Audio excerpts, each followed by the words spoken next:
Bonjour à tous, salut Sofiane, bienvenue dans Tademi Talks, comment ça va? Écoute, ça va très bien et toi? Écoute, ça va super, on est à Dublin, une ville qui a changé beaucoup de choses pour moi, aussi pour toi, on va en parler dans quelques instants. On a la chance d'avoir un super cadre, un super temps, donc je pense qu'on va avoir un bel échange tous les deux aujourd'hui. Content d'être là avec toi aussi. Un plaisir partagé. Bon, c'est top. Écoute, l'idée c'est que tu puisses nous retracer un petit peu ton parcours, ton histoire, qu'on apprenne à savoir qui tu es et qu'on évoque justement ce que tu as pu faire avec Tademi, puisque tu as pu rejoindre une belle entreprise de la tech, on en parlera dans quelques instants. Mais avant toute chose, justement, d'où viens-tu? Qui es-tu? Qu'est-ce que tu peux nous dire sur toi? Bah écoute, moi je suis originaire de Castres, une ville dans le sud-ouest de la France, une ville de 50 000 habitants. C'est là où j'ai réalisé ma scolarité. Scolarité un peu chaotique, je te mens pas. J'ai passé un collège un peu compliqué. Moi déjà je viens du milieu rural, donc milieu rural plus je viens pas d'une famille qui a fait forcément beaucoup d'études. Donc j'ai cumulé quand même les handicaps. Donc tout le collège, ça a été un peu compliqué de trouver ma voie. Mais je me suis toujours accroché, j'ai toujours été assez résilient. Un mot que tu aimes bien d'ailleurs. C'est Donc j'ai vrai. toujours été assez résilient jusqu'à la terminale. J'ai fait un bac ES et ça s'est très bien terminé parce que j'ai fini par avoir une mention bien au bac qui m'a ouvert ensuite les portes d'une classe prépa aux grandes écoles de commerce, toujours dans la région toulousaine. À la Ok. suite de ça, en fait, c'est un chemin que j'ai emprunté qui m'a emmené vers ta rencontre parce que je suis allé à l'EM Strasbourg Business School, donc grande école de commerce. Ouais, parce que je me permets t'entendre, on va en parler en fait. Toi et moi, c'est pour ça que je suis particulièrement aussi content, touché de t'avoir dans cet épisode. On se connaît au-delà de Tademi, avant Tademi, on va en parler, mais c'est un peu comme la famille en fait maintenant. Tu es un des tout premiers à m'avoir fait confiance lorsque j'ai commencé ce projet.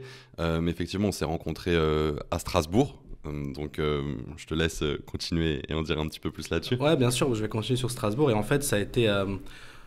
Moi, quand j'ai fait ma grande école de commerce, tu sais, quand tu fais une prépa, tu rêves du top 3 des plus grandes écoles.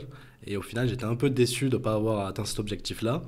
Et puis, je me suis dit, bah, tu sais quoi, comme on dit chez nous, c'est le mektoub, c'est le destin. Donc, j'y suis allé.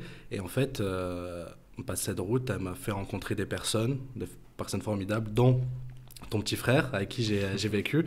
Et c'est là qu'on s'est connus à Strasbourg. Donc, juste pour revenir un peu sur mon parcours, donc moi, j'ai fait un master 1 assez général, le master 2 en négociation et management commercial. Et en fait, je savais pas trop quoi faire en fait. J'ai toujours voulu m'orienter vers des fonctions commerciales. Moi, j'avais déjà vendu des fringues dans une boutique de prêt-à-porter pour hommes. Et c'est là que j'avais vraiment pris un goût pour la vente. J'avais vraiment apprécié ce métier-là. Et je me suis dit, bah, pourquoi pas le faire à une plus grande Ouais. échelle au sein d'un grand groupe. Alors, tu savais que tu voulais faire de la vente, que tu avais une appétence pour ça, tu savais pas encore forcément où, quoi, comment. Tu vas nous raconter comment c'est venu justement. Mais pour juste revenir un petit peu donc, sur Strasbourg, sur notre rencontre, en fait, tu es en coloc avec mon petit frère, qui était aussi à l'EM Strasbourg. On a eu l'occasion de se voir quand je venais voir mon petit frère. On a passé des week-ends ensemble, on a discuté de plein de choses. Enfin, c'était très très cool. Et puis, on a aussi vécu quelque chose qui, je pense, a créé des liens très très forts parce que les personnes qui me connaissent, dont je suis très proche, le savent. Mais malheureusement, mon petit frère a eu des gros problèmes de santé quand il était à Strasbourg. Aujourd'hui, ça va tout va bien. On est content, mais c'est vrai que ça a été une période dans laquelle toi, tu as été très présent, où on s'est vu dans un contexte où il a fallu vachement s'entraider. Et c'est là où je dis qu'il y a une relation qui va au-delà de la simple collaboration professionnelle autour de Tademi ou autre. Et voilà, c'est aussi dans ce contexte-là qu'on a eu l'occasion de se voir beaucoup. Et je sais que tu m'avais dit, c'est aussi le fait qu'on ait parlé de tout ça, que je te parlais un petit peu de mon parcours, de comment ça se passait, qui t'a amené à te pencher sur ces carrières-là dans la tech. Et quand j'ai lancé Tademi, pour toi, c'était presque une évidence, en fait, c'est ça? Bah, moi, je me rappelle la première fois que je t'ai rencontré, je rentre dans le salon, à l'appart, je vois un barbu, un grand barbu, avec un gros PC, avec un gros logo Salesforce. Et t'étais en call, donc on n'a pas dérangé. Et ensuite, t'as terminé ton call, on s'est présenté. Et je t'ai demandé c'était quoi Salesforce, parce que Salesforce, c'est vraiment une entreprise B2B. C'est du SaaS B2B. Et quand on vient du grand public, nous, on va connaître les Google, les Apple, les Microsoft, parce que ça nous touche directement. Mais quand on n'a pas d'entreprise, on ne connaît pas ce que c'est. Alors, On connaît ouais, pas Salesforce. B2B, juste pour ceux qui ne Ouais. connaissent pas, business to business, une entreprise qui vend à d'autres entreprises, euh, qui se distingue donc de B2C, business to customer, to consumer, qui là est une entreprise qui va vendre à du grand public. Et effectivement, sur du B2B, une entreprise qui vend à des entreprises est généralement moins connue des consommateurs finaux, donc du grand public. Bien sûr. Et là, comment tu me l'as vendu, l'entreprise? Une entreprise avec de très belles valeurs, la possibilité de voyager, de travailler sur un produit plutôt sympa qui change vraiment les business des entreprises. Là, clairement, ça m'a chauffé. Ça m'a chauffé de rejoindre la tech parce que moi, je m'orientais plus vers des carrières dans des grands groupes français, peut-être des chefs de secteur dans la grande distribution ou bien ingénieur commercial dans une ESN, des choses plutôt classiques, mais pas très sexy à mon sens. Et en fait, quand j'ai découvert le monde de la tech, c'est là que je me suis penché et que je me suis sérieusement mis à considérer cette option. Ouais. Et ensuite, ça va expliquer mes choix ensuite pour mes stages de césure. Parce qu'entre mon Master 1 et mon Master 2, j'ai fait l'année de césure où j'ai fait un premier stage de 6 mois chez Bouygues Télécom. Donc chez Bouygues Télécom, j'étais chez Bouygues Télécom Entreprise, j'étais assistant d'ingénieur commercial. J'ai fait ce choix-là parce que le télécom, ça m'a toujours intéressé. C'est quand même un milieu assez galvanisant. Il y a beaucoup de concurrence, donc c'est assez intéressant d'évoluer dans ce milieu-là et on apprend beaucoup. Mais c'est surtout pour moi, c'était surtout l'occasion d'avoir un pied dans la tech. Parce que quand même, ça reste quand même le milieu de l'IT, de la tech, ça reste assez lié. Et donc, j'ai fait ce stage-là de 6 mois au siège de Bouygues Télécom. Super expérience, qui est une belle ligne sur mon CV, un grand groupe. Et à la suite de ça, j'ai fait Canal+. Je suis allé chez Canal+. Canal+, je l'ai fait parce que j'ai grandi, je suis un enfant de... Magnifique société. Ouais, c'est ça, on a tous grandi avec H. Je t'avoue que c'était un rêve aussi pour moi de bosser chez Canal. C'était une super La cofondatrice de Tademy, Nesrine, avait fait un stage chez Canal. Exactement, aussi, exactement. C'est un vrai tremplin, donc ouais. Et je me suis totalement retrouvé dans cette entreprise-là. C'était une très belle expérience, mais je voulais quand même avoir mon objectif premier qui était rentrer dans la tech. Et donc, pour mon Master 2, je cherchais une alternance en management et négociation pour l'EM Strasbourg. Et j'allais m'orienter vers un grand groupe des télécoms, un grand acteur français. Et là, Salesforce lance sa première vague d'alternants de l'histoire en France. Et là, directement, je vois ça sur LinkedIn. Je fais quoi? Je suis tout excité. J'appelle Sofiane. Je fais là c'est bon. La porte, elle est là. Elle est grande ouverte. Il faut qu'on y aille, quoi. Alors là, déjà, donc, la force du réseau. Et on va parler de la force du réseau tout au long de cet échange aussi, parce que ça a été hyper important pour toi. Donc, tout de suite, tu me contactes. Fruit du hasard aussi, je venais de lancer Tademy, j'étais dans les tout débuts de Tademy. Je commençais à proposer des accompagnements justement pour aider des personnes comme toi à entrer dans ce secteur-là sur des jobs comme celui que tu visais. Juste avant qu'on parle un petit peu de tout ça, moi je veux revenir sur tes années master, tes années d'études, parce que quand on s'est rencontrés, tu étais aussi hyper impliqué dans la vie associative de l'école, tu étais dans une junior entreprise il me semble, tu étais... En fait, ça m'avait fait sourire parce que ça me rappelait un petit peu moi mes années d'études où j'étais aussi pas mal impliqué dans tout ça. Et ça, je trouve que souvent, c'est quelque chose qui distingue dans certains profils par rapport à d'autres plus tard, surtout quand on cherche du boulot, quand on veut mettre en avant certaines compétences. Et moi, ça m'avait marqué. Je m'étais dit, ce gars-là, il a du bagou, il présente bien, il serait un super sales dans la tech. Je voyais d'autres sales au quotidien, je me disais... Sofiane, ça peut être un gars qui va tout déchirer. Donc, toi, comment tu l'as vécu justement toutes ces années-là où tu as pu développer certaines compétences en t'impliquant dans l'associatif au sein de ton école, et en quoi c'est important de retrouver ça dans peut-être la culture d'entreprise que tu allais viser après par la suite? Ouais, en fait, moi, quand je suis rentré en école de commerce, j'ai très très rapidement compris qu'en fait, j'étais dans un système où plein de personnes faisaient la même chose que moi. C'est vrai qu'à l'époque, les écoles de commerce, c'était rare de les faire. Donc, tu avais un bon salaire, vu que ce qui fait la valeur, c'est la rareté. Et là, clairement, tout le monde fait une école de commerce aujourd'hui. Donc, je me suis dit, il faut que je trouve un moyen de tirer... ouais, alors, tout le monde. Je comprends ce que tu veux dire. Pas tout le monde. Pas tout le monde. Ouais, mais elles sont plutôt pleines, quoi. Il y a de plus en plus d'offres, il y a de plus en plus d'écoles, même des écoles post-bac. Faut se distinguer. Ouais, bien sûr, il fallait se distinguer. Donc, j'ai cherché directement les associations où je pouvais me distinguer. Donc, j'ai fait la junior entreprise. Donc, le junior entreprise, c'est un cabinet de conseil en entreprise. Ouais, ça fonctionne sur le modèle cabinet d'entreprise. On vend des études de marché, des plans de communication pour des PME, mais aussi pour des grands groupes. Et donc, ensuite, je suis devenu présidente du mouvement des junior entreprises strasbourgeoises qui regroupait les 5 plus grosses junior entreprises de Strasbourg. J'ai rencontré le président de l'Eurométropole, les conseillers du président de la région Grand Est. Je suis passé à la télé. Ouais, j'allais dire, c'est pas la première fois que tu es dans cet exercice. Ouais, c'est pas la première fois. Là, je suis à l'aise, là. Ouais, là, je suis à l'aise. La télé, t'étais sur France 3 Régions. C'est ça, exactement. France 3 Alsace. Exactement, sur un plateau. C'est un autre level, là. Ouais, c'était un autre level. Non, mais là aussi, on est bien. On est bien. Ouais, donc super expérience. Ça m'a appris à à démarcher en fait, parce que pour faire tous les partenariats, pour créer du business, pour qu'on puisse trouver des affaires à closer, bah, justement je devais aller prospecter, donc c'est ce que j'ai fait et c'est là que je me suis rendu compte que vraiment c'est ce que j'aimais faire, d'autant que j'ai aussi listé en école de commerce, tu connais le système de liste. Ouais. Les listes, c'est pas que des soirées, c'est aussi beaucoup de travail, donc Alors aller qu'est-ce que ça veut dire lister? Parce qu'encore une fois, on a des personnes qui nous écoutent qui peut-être sont pas familières de tout ce monde-là. C'est vrai qu'on oublie, on est dans le microcosme. Entre nous, on comprend, mais qu'est-ce que ça veut dire lister? En fait, quand on est en école de commerce, il y a différents bureaux, le bureau des sports, bureau des élèves, bureau des arts. Ce sont des associations chargées de promouvoir certaines valeurs et certains événements au sein de l'école. Et moi, j'étais au bureau des sports pour promouvoir le sport au sein de l'école. Et en fait, pour avoir ce bureau, il faut lister. Donc, on crée une liste. On est en concurrence avec 3 autres listes. Et donc, c'est la liste qui va faire le plus de bruit, qui va créer le plus d'événements et qui va aussi ramener le plus de sponsors qui va gagner. Okay. C'est là où on s'était très liés avec ton frère parce qu'on était dans la même liste et on a passé une année de malade mental. Et moi, j'étais au pôle sponsor et c'est là que j'avais fait de super sponsors. J'avais eu les salles de sport Keep Cool, j'avais eu les boulangeries Paul. Et là, vraiment, c'était du démarchage. J'allais en direct, pur et dur, porte à porte.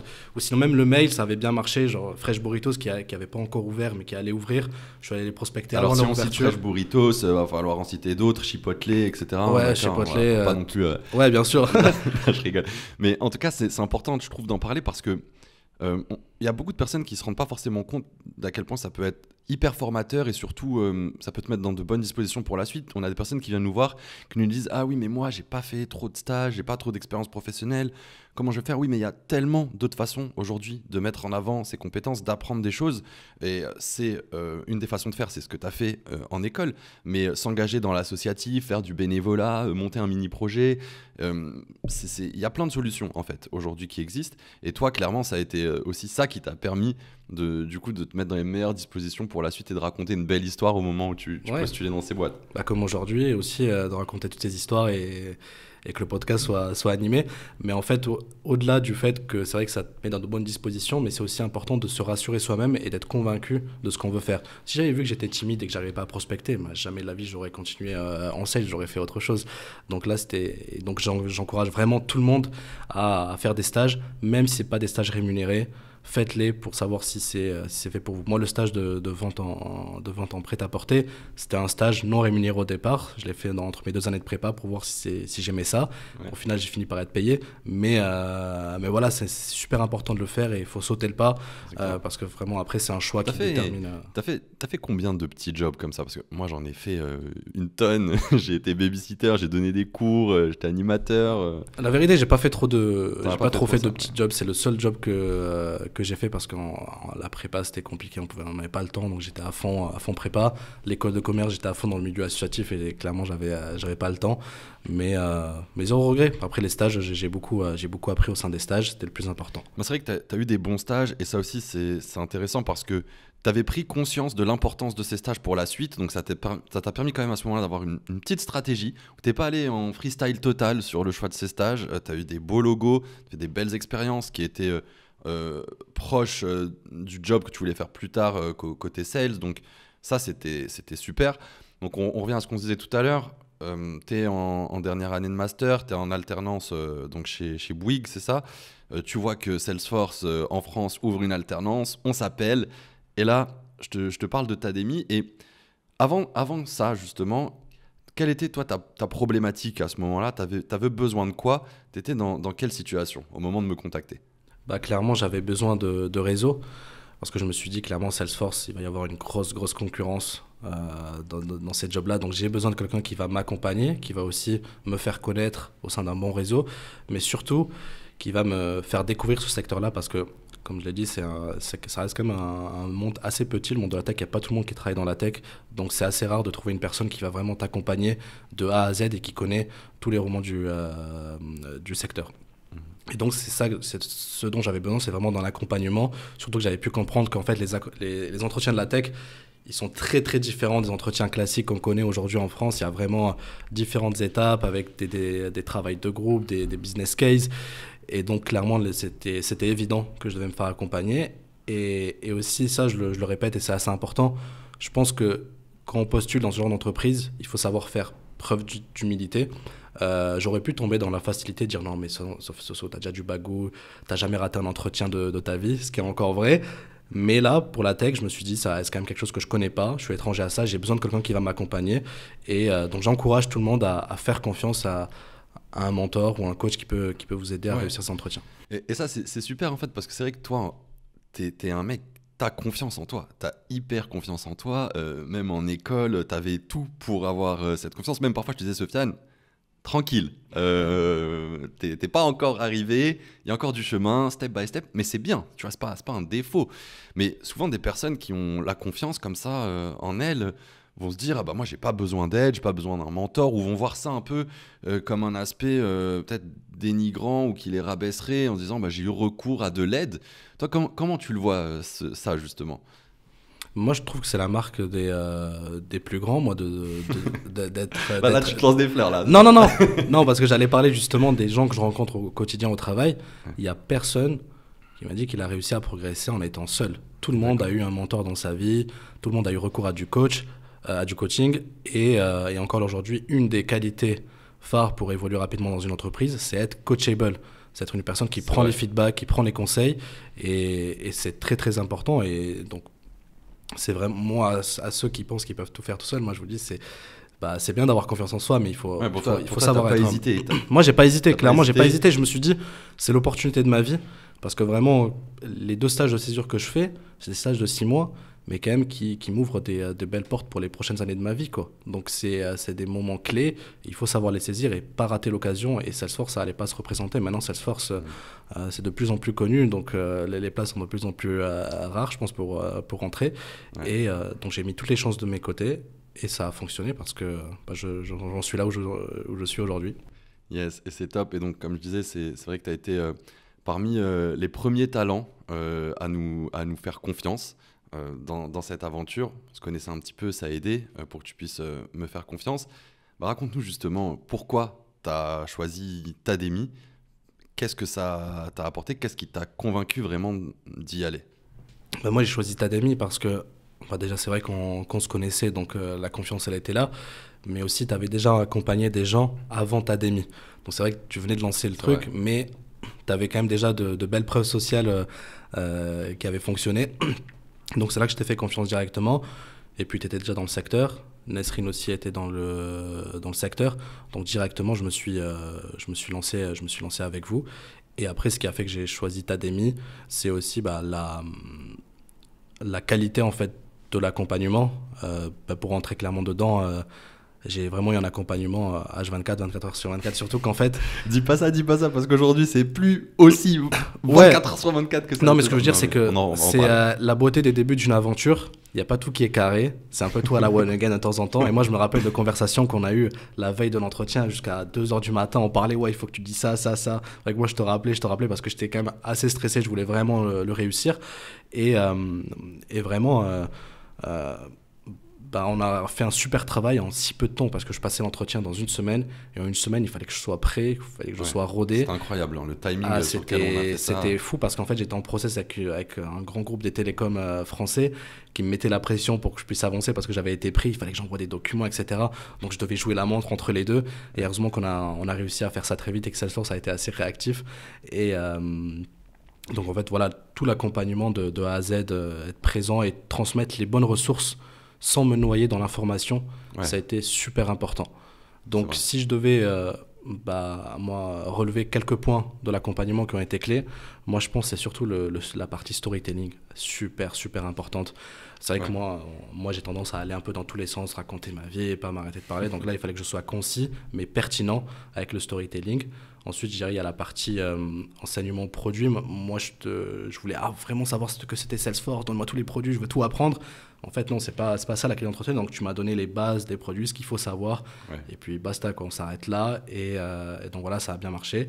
Et après, en troisième point de ce que je dirais, c'est aussi tous les enseignements sur la partie Assessment Center. Donc l'Assessment Center, pour ceux qui ne savent pas, c'est le travail de groupe. C'est une étude qu'on fait en groupe au moment de l'entretien. On appelle ça aussi le business case, le panel, l'Assessment Center. Il y a plusieurs façons de l'appeler, mais c'est la dernière étape un peu pratique un exercice, un challenge à faire. Et donc, je ne vais pas dévoiler tous les secrets d'Autademy, mais il y a quand même quelque chose qui est important, c'est que ce n'est pas le contenu le plus important, c'est vraiment l'attitude qu'on va avoir dans cet exercice. Et donc, pour ceux qui veulent savoir l'attitude, je vous invite à appeler Sofiane. Yes, du coup, c'est vrai que c'est la particularité du coaching Tademy. Ça n'a pas changé. Il y a une très, très grande proximité avec les personnes qu'on accompagne. C'est hyper important pour nous. À l'époque, dans les débuts de Tademy, c'était nous-mêmes, les fondateurs, qui accompagnions les talents. Donc, c'est moi qui t'ai coaché. Donc, c'est vrai que je pouvais faire un call jusqu'à 2h du matin pour que tu sois prêt la veille et tout. Aujourd'hui, on a une vingtaine de coachs qui travaillent avec nous, qui font pas de call à 2h du matin. Je leur demande pas la même chose. Donc, on est moins 24/24 que l'époque où tu avais commencé Tademy. On est quand même sur quelque chose de très, très qualitatif avec beaucoup de proximité. Et ces coachs, je suis super content. Je fais une petite parenthèse rapide là-dessus, mais on a des coachs de qualité qui sont dans les plus grandes entreprises tech, tous salariés dans ces entreprises tech. On a des entreprises comme Microsoft, comme Google, comme Salesforce, comme AWS, comme SAP. On a des profils d'entrepreneurs, des personnes jeunes, moins jeunes, tout type de job, tout type de background. Et je suis hyper fier de ça parce que c'est ce que je veux illustrer aussi à travers ce projet, la diversité et l'inclusion qu'il y a dans la tech à travers les coachs. Donc voilà, petite parenthèse sur le format du coaching Tademy qui reste toujours aussi qualitatif et dans la proximité et dans un accompagnement individuel, puisqu'on s'adapte vraiment au profil de la personne, à ses spécificités, comme c'était le cas pour toi.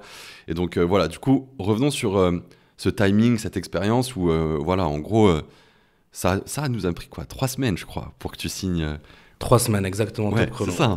3 semaines, 1 semaine de préparation d'entretien. La semaine d'après, je passe le premier entretien RH et après, je passe directement en entretien avec les managers, avec le business case. Et tout ça, ça a été bouclé. Je ne l'ai pas senti passer tellement tout a été smooth. Tout était tellement fluide. C'est vrai. À tel point que 1 mois après mon embauche chez Salesforce, je croise un des Regional Vice President dans le bureau. Alors, pour ceux qui ne savent pas, c'est un manager de commerciaux grand compte. Donc, c'est quand même une tête au sein de l'entreprise. Donc, c'est quelqu'un d'assez important. Et je le croise et je voulais le remercier parce que je pense qu'il a fait le travail pour que je sois recruté. Il a dû faire un bon feedback. Je lui ai dit merci à toi, ça y est, je suis là. Et il m'a dit, écoute, c'est totalement mérité parce que tu étais aussi bien préparé que certains accounts exécutifs que je fais passer au quotidien. Donc, les accounts exécutifs, c'est des commerciaux qui ont beaucoup d'années d'expérience derrière eux. Et donc, c'est là que j'ai compris que c'est vrai que j'avais été très, très bien coaché. Et en fait, le coaching ne s'arrête pas. Il ne s'est pas arrêté justement à l'alternance parce qu'aujourd'hui, je suis en CDI. Et en fait, même si j'étais alternant, je devais quand même repasser des entretiens pour faire BDA, donc rentrer dans le graduate programme de Salesforce. Donc, le graduate programme, c'est quoi ? C'est un programme sur lequel l'entreprise s'engage à nous faire évoluer en moyenne à un rythme de 1 an, une promotion par an. Et donc, ça reprend un peu les codes de l'école. On a beaucoup d'apprentissage à côté du travail. Donc c'était ça l'objectif principal, c'est de rentrer en CDI au sein de l'entreprise. Et au moment de repostuler en interne pour avoir ce travail, j'ai fait appel à toi pour que tu puisses me coacher. Pas me coacher, mais mobiliser ton réseau en interne qui avait fait ces exercices-là. Et donc j'ai pu trouver des personnes qui m'ont recoaché pour que ça soit confirmé. Même si j'avais fait une très bonne alternance, je voulais vraiment, encore une fois, sécure le CDI, mettre la daronne à l'abri, comme on dit. Et donc ça s'est très bien orchestré parce que j'ai pu rencontrer les bonnes personnes, on a échangé et ça s'est fait naturellement. Et me voilà aujourd'hui à SDR. Tu nous diras tout à l'heure si la daronne est à l'abri, hein, tu nous diras ça. Mais c'est vrai qu'il y a une dimension aussi hyper importante, c'est le réseau, c'est le fait qu'on puisse te connecter avec différentes personnes qui vont t'aider. Et là, ce qui est top, c'est que pendant ton alternance, en fait, tu as fait la rencontre d'Eli. Je fais une petite dédicace d'ailleurs, Eli, si tu nous écoutes, on t'embrasse très fort. Eli, avec qui j'ai eu l'occasion moi de travailler par le passé, que j'avais rencontré chez Microsoft, qui est devenu un pote, et qui t'a un petit peu aussi pris sous son aile. Et puis il y avait le côté, voilà, lui c'est notre petit poulain Tademy, occupe-toi bien de lui. Et ça t'a pas mal aidé aussi, il me semble. Ouais, en fait, c'est très très important dans une entreprise d'avoir un mentor. Et quand on débarque dans un grand groupe, c'est assez compliqué de faire sa place. Donc c'est vrai que les connexions, ça joue directement. Parce que si tu dis à quelqu'un, c'est un pote à moi, la personne va dire, si c'est un pote à toi, c'est que c'est une bonne personne. Et donc forcément, la personne te prend sous ton aile et elle va te coacher, elle va te faire grandir au sein de l'entreprise. Ça a été le cas avec Eli, justement, qui est encore mon mentor aujourd'hui chez Salesforce, avec qui on parle très souvent. Et on verra si on sera amené à travailler ensemble. Qui est très proche de Tademy et qui nous soutient énormément. Donc ça, c'est top. Et justement, Bah, parlons des résultats. Donc, tu l'as évoqué, on a décroché ton alternance chez Salesforce en un temps record. Ça t'a permis de faire une super expérience qui t'a permis d'aller ensuite sur un graduate programme à Dublin. D'ailleurs, c'est rigolo parce qu'en fait, là, on a une vue sur les locaux de Salesforce. Donc, tu vois, c'est un pur hasard, mais c'est une belle petite dédicace. Mais qu'est-ce que ça a changé en fait dans ta vie? Qu'est-ce que ça t'a permis en fait d'obtenir ce coaching au-delà de l'aspect purement professionnel et des jobs que tu as décrochés? Bah déjà, ça m'a apporté quelque chose qui est plutôt rare, c'est d'aimer son travail. Et en fait, moi, j'adore vraiment tout ce que je fais au quotidien. J'adore l'entreprise. Même des fois, mes potes me disent que j'étais un peu matrixé. Bon. Ah, ça on sait ce que c'est. Hein. Et ouais, en fait, quand t'aimes l'entreprise et que t'aimes ce que tu fais au quotidien, bah forcément, tu le vends constamment et tu le montres aux gens. Donc, c'est déjà, premier truc, c'est que ça m'a apporté bah, justement cet amour du travail et aussi bah, une vision sur l'avenir. Donc, je sais clairement où je sais l'année prochaine quel job je vais faire si je travaille bien. Je suis pas dans l'incertitude et je sais exactement là où je vais aller dans les années à venir. Et donc ça, c'est assez important de planifier sa carrière. Et avec Salesforce, on peut parce qu'on a pas mal de promotions. On a dit, vraiment, on peut tout faire chez Salesforce. Si un jour je veux arrêter les sales, je peux aller faire autre chose. Donc ça c'est important et après bien évidemment ça rapporte un confort de vie parce que les salaires de la tech sont quand même assez élevés par rapport au salaire classique en France. Moi je regarde mon salaire en sortie d'école par rapport à tous ceux de ma classe de l'an dernier. Bah, je pense que je suis très au-dessus et ça va continuer normalement dans les années à venir si je continue à bien travailler. Donc ce qui est important aussi, c'est le confort de vie et bien gagner sa vie, ça reste important. Aujourd'hui, on peut penser à différents projets, se faire plaisir, partir en voyage. On voyage beaucoup. Donc ça a vraiment changé ma vie de rentrer dans la tech, que ce soit sur le plan professionnel, personnel, parce qu'aussi je grandis, j'apprends beaucoup.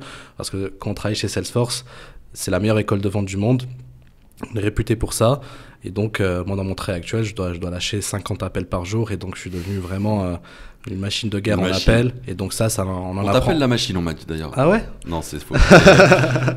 Ouais, donc, on en apprend beaucoup sur soi, sur la résilience, parce que c'est pas facile quand on passe autant d'appels, on se mange des portes toute la journée.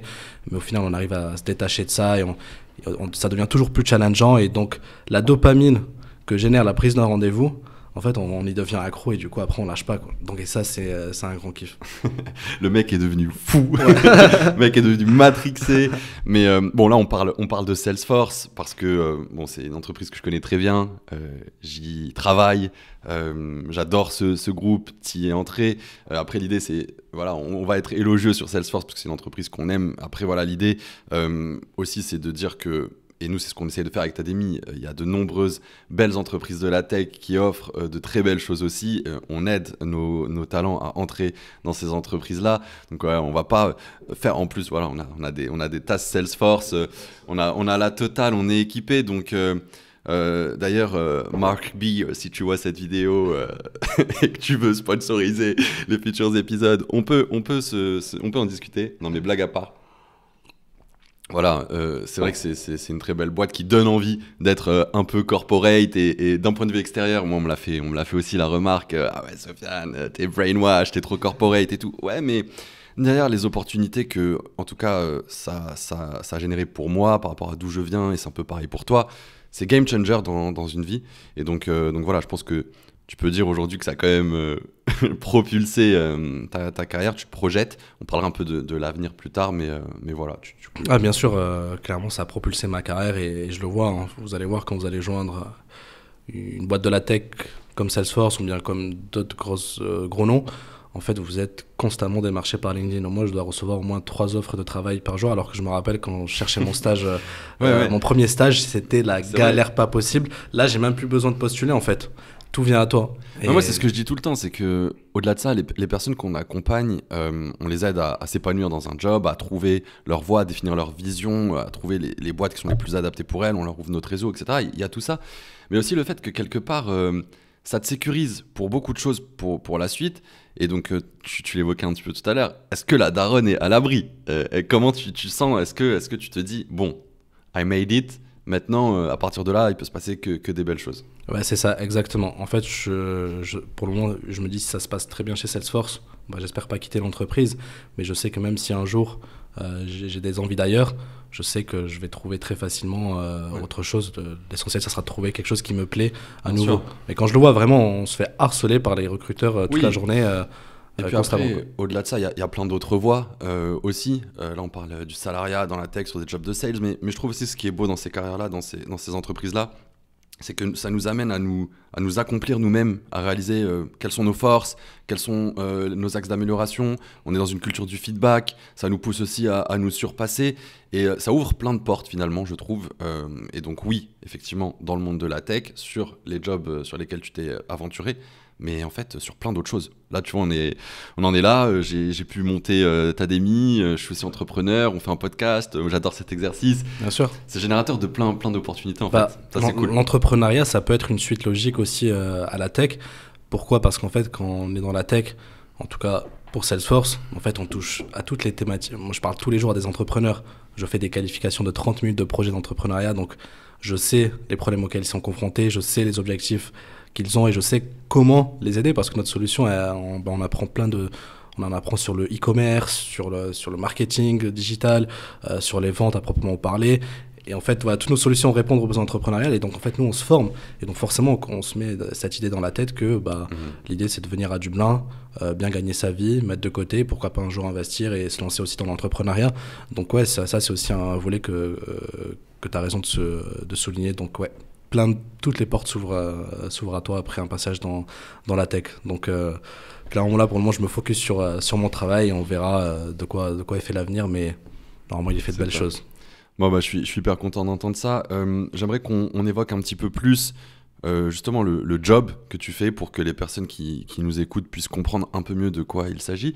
Et puis avant ça, on a aussi évoqué, je pense que je ferai un jour un épisode plus en détail sur le Graduate Programme, parce que c'est quelque chose que peu de personnes connaissent et finalement qui, moi aussi, a été un accélérateur de carrière. Je suis passé par un Graduate Programme chez Salesforce en 2017. Et notamment, Dublin, on a dit qu'on était à Dublin. Il y a le siège européen de beaucoup d'entreprises tech à Dublin. Toi, est-ce que tu t'imaginais aller à Dublin avant Est-ce que tu t'étais dit, ouais, moi je vais partir à l'étranger et si oui, où ? Est-ce que c'était Dublin ? Alors, clairement pas. Pour moi, avant d'entrer dans la tech, pour moi, c'était le pays de McGregor et ça s'arrêtait là, quoi. je me voyais vraiment pas venir à Dublin, c'était vraiment la dernière des options.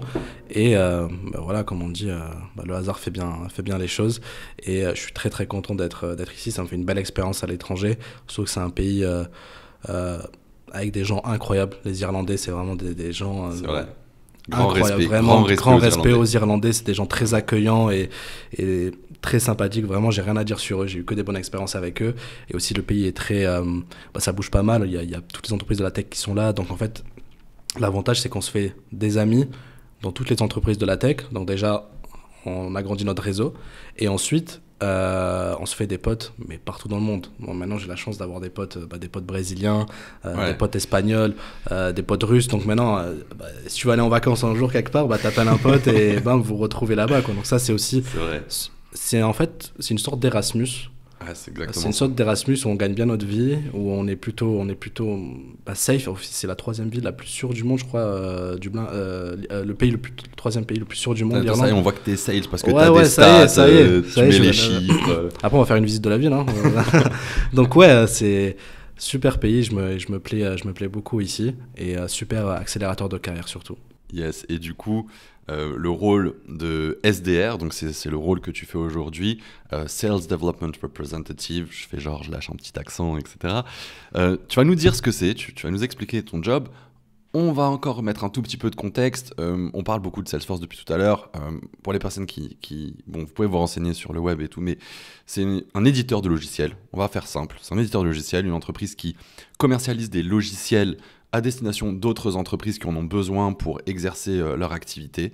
Le CRM étant un peu le produit, la solution phare. Il y en a plein d'autres. Mais voilà, ça consiste en ça. Et donc, SDR, qu'est-ce que c'est que ce job ? Alors, pour expliquer mon travail, en fait, il faut comprendre que Salesforce, c'est une très grande entreprise qui a de grosses équipes marketing qui sont mobilisées au quotidien pour rédiger du contenu. Du contenu sur le CRM, sur la relation client, sur le marketing. Et en fait, tout ce contenu il va être partagé sur le site internet. Il y aura aussi des possibilités de télécharger des versions d'essai sur le site, etc. de la solution. Et en fait, tous les gens qui vont télécharger ce contenu ou vouloir regarder une version d'essai, qui vont participer à un webinaire, ils vont rentrer leurs coordonnées sur le site internet de Salesforce. Et donc, ces coordonnées, elles vont remonter à une équipe dont je fais partie. Et donc, mon rôle, moi, ça va être d'appeler ces gens-là et de creuser, en fait, pour savoir pourquoi ils sont venus sur le site internet de Salesforce, qu'est-ce qui les a emmenés à se renseigner sur nous. Et à partir de là, mon but, ça va être de qualifier ce besoin, de creuser les problématiques auxquelles ils sont confrontés. Et à partir de là, si je sens qu'il y a un vrai projet, je mets en relation avec un commercial qui lui sera chargé de faire toutes les next steps, donc de closer ça, de closer le deal le plus rapidement possible avec l'aide de tout un écosystème interne à Salesforce. Donc voilà, mon rôle, moi, c'est vraiment de m'occuper de tous ces leads, toutes les pistes. C'est comme ça qu'on dit en français, les pistes. Les pistes commerciales. Ouais, toutes les pistes commerciales. C'est moins stylé. Ouais, c'est moins stylé. Mon but, c'est d'appeler, de qualifier et de voir s'il y a un projet et de mettre en relation avec la compte exécutive. Après, il y a aussi une autre partie du job de SDR. C'est là, on va être aligné à des commerciaux. On va avoir des listes d'entreprises par industrie, par secteur d'activité. Et donc, notre but, ça va vraiment être d'appeler, de faire de l'outbound, donc de faire de l'appel à froid. Donc là, on va appeler des gens qui nous connaissent ni Nadan ni Dev. Donc clairement, c'est 20% de mon travail et 80% de mon travail, ça va être de l'inbound, donc recevoir les appels entrants. Okay. Donc j'ai à peu près une double casquette parce qu'en fait, la partie outbound, donc appel à froid, va me préparer à la next step d'après où ça sera uniquement de l'appel à froid et c'est le job de BDR. Ok, très clair. Et tu as évoqué tout à l'heure, quand tu parlais un peu des avantages, de ce que ça t'avait apporté, de ce que ça a changé, tu évoquais évidemment l'aspect financier sur les salaires dans la tech. Est-ce qu'on pourrait donner un ordre d'idée, un aperçu aux personnes qui nous écoutent? Tu disais, voilà, je suis sorti d'école avec un salaire supérieur à la moyenne. Est-ce qu'on peut partager un petit peu des données plus précises pour que les personnes puissent aussi se projeter et comprendre ce qu'on veut dire par là? Sur un job de SDR en Irlande, on est entre 50 et 63 000 euros annuels. Donc ça dépend de l'entreprise. Ouais. Ça dépend clairement de l'entreprise en fait que tu vas rejoindre. Mais clairement, les salaires sont plutôt attractifs, quoi. Et ça, c'était vraiment environ 6 mois après ta sortie d'études. En fait, tu as fait un job juste avant, c'est le job de BDA. Donc on ne va pas trop rentrer dans les détails de tous les acronymes. Parce que là, c'est propre à Salesforce. Encore une fois, je veux vraiment qu'on puisse projeter ça sur d'autres entreprises, parce qu'il y a énormément d'entreprises qui proposent ce type de modèle-là. Mais tu as fait un autre job juste avant, qu'on exerce en moyenne entre 6 à 9 mois, voire 1 an, ça dépend des boîtes. Là, c'est vraiment le premier job que tu fais en sortie d'études, une fois diplômé, une fois ton master obtenu, ce qu'on appelle des jobs entry level. Et là, on est sur quel ordre de rémunération? Entre 45 et 50. Ouais. Annuel. Donc c'est quand même colossal quand on sait que la moyenne en France c'est 37 000 euros en sortie d'école. Donc c'est un gros gap. Est-ce que tu t'étais dit justement que c'était possible en ayant fait l'EM Strasbourg, comme tu disais, c'est pas une des top écoles, tu connais... Bon, respecte. Je respecte. J'adore cette école. J'aime beaucoup. Mais elle est pas c'est pas une parisienne. J'ai hésité avec l'EM Strasbourg, mais j'ai choisi Montpellier Business School. Après, si on commence à faire un battle de nos écoles, là, on va partir sur un autre sujet. Moi aussi, j'adore mon école. Non, mais tu comprends ce que je veux dire. Je mets Montpellier Business School dans la même catégorie. C'est pas les parisiennes, comme on les appelle, c'est les écoles du top 5 du classement des grandes écoles de commerce. Est-ce que tu pensais du coup que c'était possible? Clairement pas. C'est vrai que la rémunération, moi je me lançais dans ma tête, j'allais faire comme tout le monde, j'allais tourner un salaire au bout de 3 ans d'expérience à 42 000 euros annuels et j'allais être content comme ça avec mes tickets resto, mes avantages, j'allais être bien, quoi. Mais en fait, pas du tout. J'ai découvert un autre secteur où vraiment les rémunérations sont très très attractives et en plus les actions qu'on mène au quotidien, elles sont assez challengeantes, on s'ennuie pas du tout et on grandit constamment. Donc c'était le job parfait en fait. Justement, et je veux qu'on insiste un petit peu sur cette partie challenge parce que effectivement les salaires sont importants, sont au-dessus de la moyenne par rapport à d'autres industries, mais c'est pas non plus un hasard. Il y a du taf, il y a des challenges. Ton job n'est pas le plus simple des jobs, et j'aimerais quand même qu'on évoque un petit peu ça, qu'on soit pas dans un truc où on embellit la réalité. Oui, il y a des rémunérations qui peuvent être attractives, mais il y a une raison pour ça. Ouais, bien sûr, c'est qu'il y a beaucoup de travail et quand vous faites partie d'un grand groupe, en général, vous êtes la solution la plus chère. Donc vous avez plein de petits acteurs autour qui sont beaucoup moins chers, donc il y a une concurrence très très très dure, et donc c'est celui qui aura la plus grande vélocité qui réussira le mieux. Et donc là, clairement, moi tous les jours, je dois envoyer 50 appels par jour, qualifier beaucoup de gens, être assez vif, savoir s'il y a un projet, s'il n'y a pas de projet, et aussi ensuite je dois vendre ce projet-là encore en interne à un commercial et le convaincre de pourquoi il faut qu'il prenne cet appel-là et pourquoi ça en vaut la peine. Donc moi, je dois convaincre le prospect et le commercial. Donc j'ai cette double difficulté au quotidien et il y a beaucoup de travail, mais encore une fois, ça dépend vraiment de l'importance qu'on porte au travail. Pour moi, c'est quelque chose d'assez important parce que je vois que c'est quelque chose qui me fait grandir. Donc j'ai pas de problème à beaucoup travailler. Oui, bien sûr. Après, on travaille pas... non, bien sûr, comme dans parce que certains secteurs, comme je sais qu'il y a des voies qui sont assez appréciées, comme les voies de la finance. on peut citer des noms. Je vais être sans pitié sur ces industries. Bah vas-y, pardon. Non, mais blague. C'est vrai que sur des industries comme la finance, le conseil, l'audit, des grands groupes, ouais, on va pas citer les noms, on va rester sympa. Et peut-être qu'on travaillera ensemble aussi à l'avenir, donc je vais pas me froisser.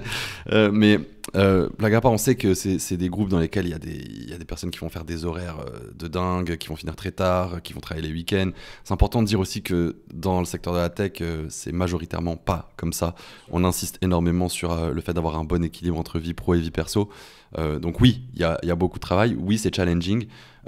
Oui, c'est prenant intellectuellement, c'est stimulant, ça demande de faire des efforts. Mais ça reste aussi un environnement qui permet de s'épanouir et de mettre en avant une certaine forme de bien-être. Et c'est pour ça que nous, on croit tellement en ce qu'on fait, parce qu'on pense que c'est bien sûr le compromis parfait, quoi. Bah c'est ça, parce qu'en plus, tu as aussi la possibilité t'as des budgets pour ton bien-être tous les mois, donc pour faire des massages, des salles de sport, tout ça, c'est l'entreprise qui paye pour toi. Tu as des possibilités de te former, de faire différentes formations, tu as des budgets qui sont là pour ça. Tu as la possibilité de faire du télétravail. Donc ça, c'est quand même assez important. Nous, je sais que chez Salesforce, on a le droit de faire un mois de télétravail où on veut dans le monde, du moment où il y a un bureau Salesforce dans le pays, et comme ils sont à peu près partout dans le monde, bah, on a cette chance-là de pouvoir faire du télétravail d'où on veut. Donc ça aussi, c'est assez important. Donc et après même... tout ce qui est quand on est malade ou bien les congés paternité qui sont assez importants chez Salesforce. Il y a vraiment tout un écosystème qui fait que la work-life balance, elle est très bien respectée, quoi. C'est vrai qu'on pourrait citer longuement la liste des avantages, des benefits, comme on dit. Par exemple, le congé paternité, moi, ça m'avait choqué. Mais chez Salesforce, il y a 3 mois de congé paternité. Quand tu dis ça à des personnes qui bossent dans d'autres industries, c'est vraiment hors norme, quoi, pour le coup. Donc ça, c'est vrai que ça fait quand même la différence. Et j'aimerais juste aussi évoquer un point pour finir sur cette partie un peu salaire, etc. Parce qu'il faut aussi se mettre dans le contexte que, tu l'as dit, on est dans un environnement très concurrentiel. Et donc, les entreprises de la tech, pour attirer aussi les meilleurs talents, se doivent d'offrir les meilleures conditions. Ça passe par les salaires, effectivement, les packages. Ça passe par toutes ces conditions annexes qu'on vient d'évoquer.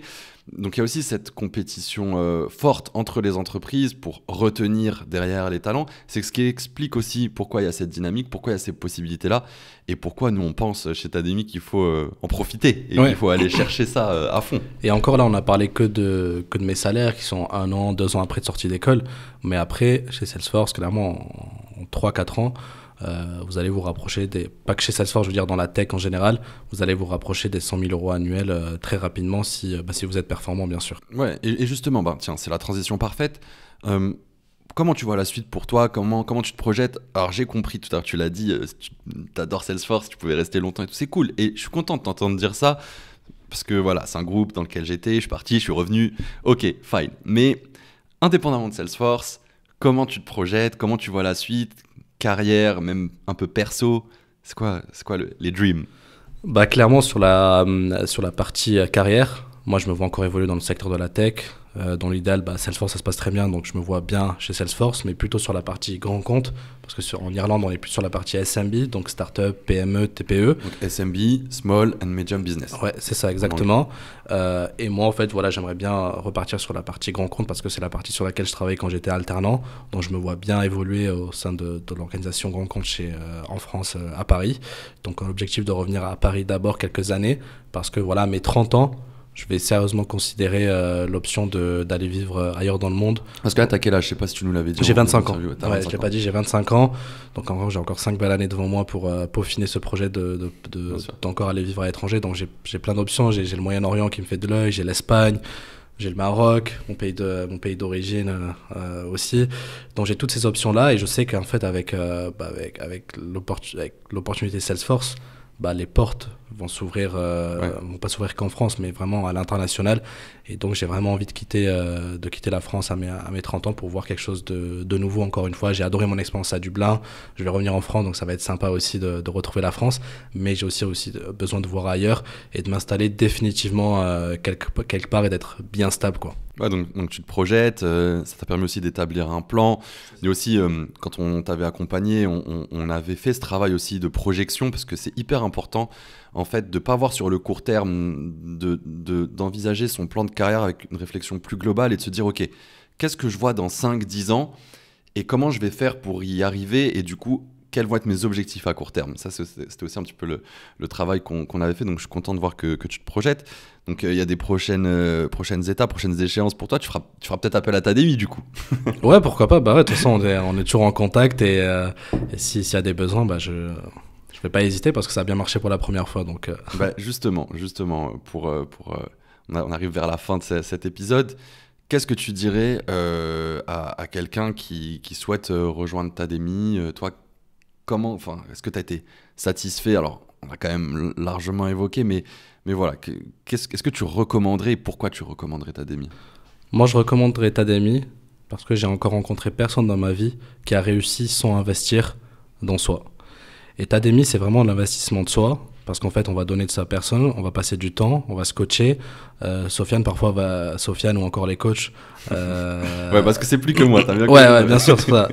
Donc je sais que toi, tu peux être assez cash dans la façon de coacher. Et ça, c'est important parce qu'il faut quelqu'un qui te remette en question constamment. Et toi, tu me l'avais bien fait quand je partais dans tous les sens, un peu, et que je parlais, que je m'entendais parler, etc. Tu me l'as fait comprendre. Et donc, j'ai réussi à être concis. On a rétréci mon discours pour qu'il soit plus pertinent et plus bref.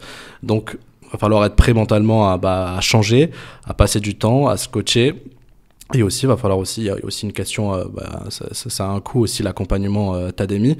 Mais en fait, c'est un coût, quand on voit sur le long terme ce que ça rapporte, il n'y a pas de souci à investir dans son avenir. On parle souvent de ROI, c'est le retour sur investissement, le Return on Investment. On est beaucoup dans les acronymes en anglais, mais on parle beaucoup de retour sur investissement. Est-ce que tu dirais que... Moi, je pense connaître la réponse parce que je sais comment j'ai conçu tout ce projet et j'y crois tellement et on fait ça avec tellement de passion et de bienveillance. Toi, qu'est-ce que tu dirais à ce niveau-là, justement? Moi, je dirais que mon investissement dans Tademi, c'est mon côté match le plus rentable de ma vie. Donc, clairement, moi, ça a été super rentable, Tademi, et je le vois encore aujourd'hui. Et jamais de la vie, j'ai remis en question cet investissement que j'avais fait. Donc, clairement, à toutes les personnes qui hésitent, n'hésitez pas à faire confiance, à condition qu'il y ait de la bonne volonté de votre part et que vous soyez prêt à changer et à être accompagné, parce que ils font pas tout bien aussi. Il faut vraiment que vous y mettiez du vôtre. Mais voilà. Donc là, une personne qui hésite, moi je dis que voilà, faut investir en soi, que ça soit dans le sport, dans les études ou dans le travail, c'est vraiment super important. Donc j'ai jamais vu personne réussir sans investir en soi. Ça me fait hyper chaud au cœur en tout cas d'entendre tout ça. Voilà, les personnes qui suivent l'aventure de près, que ce soit nos talents, les personnes qui nous soutiennent, les membres de notre réseau, nos coachs, savent qu'on est animé vraiment par une volonté de tellement bien faire et d'avoir un impact auprès des personnes qu'on accompagne. Donc le fait que tu me dises ça, c'est super gratifiant et je te remercie sincèrement de le dire. Et t'as raison aussi de le préciser. Et ça, j'en profite pour le dire, c'est que nous, on accompagne des personnes qui sont très motivées, on accompagne des personnes qui ont fait cette démarche de venir vers nous. On ne va pas aller chercher des personnes pour les convaincre de venir faire du coaching, c'est une démarche qui doit être personnelle avant tout. Et du coup, on va aussi sélectionner quand même les profils. Il y a besoin d'avoir certaines bases, certains prérequis, notamment, il faut quand même parler anglais un minimum, voire avoir un bon niveau, parce que c'est comme ça qu'on arrive à avoir des belles carrières dans des groupes internationaux, que ce soit des entreprises américaines ou autres. Donc on va sélectionner les profils. Et toi, tu étais un super match avec notre culture, avec ce qu'on a envie de mettre en avant. Donc Sofiane, je te remercie infiniment pour cet épisode de Tademi Talk. J'espère que tu as passé un bon moment. Bien sûr, je passe un super moment. On a de la chance, il fait beau, on est à Dublin. Donc tous les éléments étaient réunis pour qu'on passe un bon moment. Et de toute façon, on adore discuter ensemble. Donc, c'est vrai que c'est un plaisir. Je peux te laisser peut-être le mot de la fin. Est-ce que tu as envie de faire passer un message, rajouter quelque chose ou ce que tu veux? Franchement, le message que j'aimerais faire passer aujourd'hui, Bah, c'est vraiment, je pense que ça va être du basique, de chez basique, mais c'est vraiment de croire en soi, mais j'ai rajouté un truc, de croire en soi, mais d'avoir du culot en fait. Avoir du culot et ne pas hésiter à aller rencontrer des personnes qui vont vous aider à évoluer dans votre carrière. Moi, ça m'est arrivé de... De toute façon, si vous voulez faire du sales, ou vous voulez faire n'importe quel job, si vous voulez évoluer, il faut du culot à un moment donné. Donc, n'hésitez vraiment pas à aller contacter les personnes qui vont vous aider à évoluer dans votre monde professionnel. Parlez aux gens sur LinkedIn, parlez à votre entourage. Même si on vous dit non, et puis quoi, il se passe quoi après? Mais il se passera rien en fait. Donc vraiment, Faut oser. C'est ça, Oser. vous êtes tout bénef à oser aujourd'hui, surtout quand on est à un âge, on n'a pas d'enfants, on n'a pas de crédit. Donc en soi, c'est le moment de prendre des risques et de passer à l'action. C'est vrai pour les personnes qui n'ont pas d'enfants et qui n'ont pas de crédit, comme tu dis, mais c'est aussi vrai pour des personnes, c'est plus difficile de sortir de sa zone de confort dans ces conditions-là, mais même s'il y a des personnes qui ont des enfants ou un contexte, on a des personnes qui nous contactent, qui nous disent « Ah, moi, je suis pas trop mobile, machin », mais c'est pas grave. En osant, en croyant en soi, il y a plein de façons de faire et d'atteindre ses rêves. Ouais, bien sûr, tout à fait. C'est vrai que j'ai parlé pour ma tranche d'âge, mais Et tu accompagnes aussi des personnes avec plus d'expérience. Mais vraiment, ils n'ont rien à perdre à tenter une nouvelle aventure. Surtout que le monde de la tech, c'est un monde qui est ouvert à tous les backgrounds. Moi, je vous dis, j'ai travaillé avec des gens qui venaient de la finance, des gens qui travaillaient dans la grande distribution, ils vendaient des lunettes. Vraiment, il y a des backgrounds pour tout le monde. Et pas seulement un background professionnel, background de la diversité aussi, ça c'est super important de le souligner. Donc vraiment, vous n'avez rien à perdre à tenter une nouvelle aventure, c'est vraiment le mot de la fin pour moi. Bah écoute Sofiane, merci beaucoup. Encore merci pour ta confiance depuis toutes ces années. Merci d'avoir honoré mon invitation dans cet épisode de Tademi Talks. Je te souhaite tout le meilleur pour la suite. Je sais que c'est une belle aventure qui t'attend et puis on sera toujours là si tu as besoin, donc n'hésite pas. Et merci du fond du cœur, Sofiane. Merci à toi et à bientôt. Salut, ciao, ciao. Salut.